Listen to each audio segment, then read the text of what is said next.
नमस्कार दोस्तों, स्वागत है हमारे चैनल पर। आज हम बात करेंगे एक ऐसे शख्स की जिन्होंने ना सिर्फ अपने लिए बल्कि लाखों लोगों के लिए समानता और सम्मान का रास्ता बनाया। जी हाँ, वो हैं डॉक्टर भीमराव अंबेडकर, जिन्हें हम प्यार से बाबा साहिब कहते हैं। एक दलित परिवार में जन्मा ये बच्चा कैसे बना भारत के संविधान का पिता, कैसे उन्होंने समाज की सदियों की पुरानी बेड़ियों को तोड़ा, तो चलिए शुरू करते हैं उनकी प्रेरणादायक कहानी। 14 अप्रैल 1891 मध्य प्रदेश के महू में एक साधारण परिवार में भीमराव का जन्म हुआ।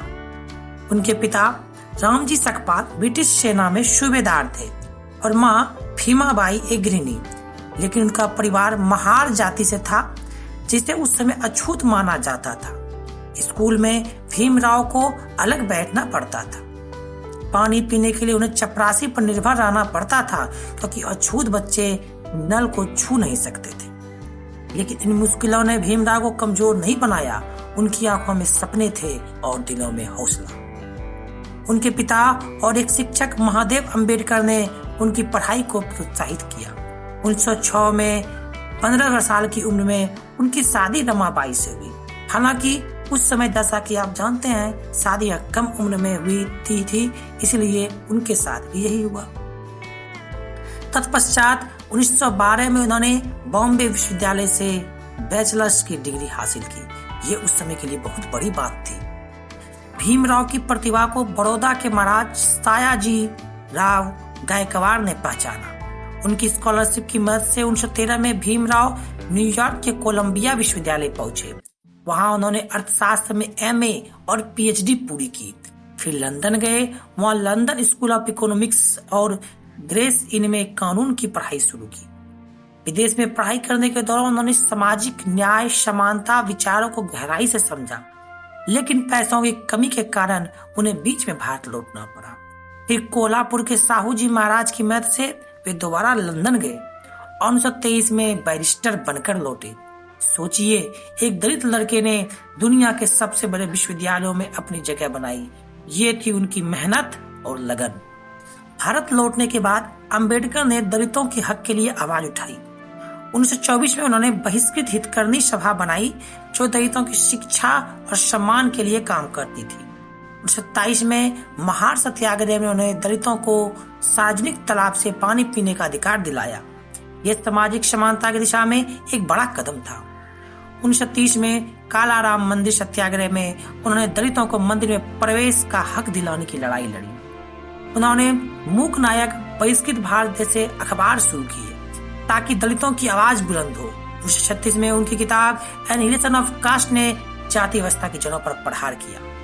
1932 में जब ब्रिटिश सरकार ने दलितों के लिए अलग अलग निर्वाचन क्षेत्र की घोषणा की, जिसे अंबेडकर ने समर्थन दिया, लेकिन गांधी जी ने इसके खिलाफ भूख हड़ताल शुरू की। अंत में अंबेडकर ने गांधी जी की जान बचाने के लिए समझौता किया और पुनः पैक्ट पर हस्ताक्षर किए, जिसमें दलितों के लिए हिंदू निर्वाचन क्षेत्र में आरक्षित सीटें दी गई। अंबेडकर सिर्फ सपने नहीं देखते थे, वे हकीकत में बदलते थे।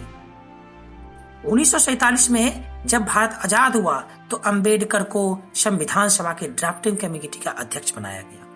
उन्होंने भारत के संविधान को ऐसा बनाया जिसमें हर इंसान को समानता, स्वतंत्रता और सम्मान का हक मिले।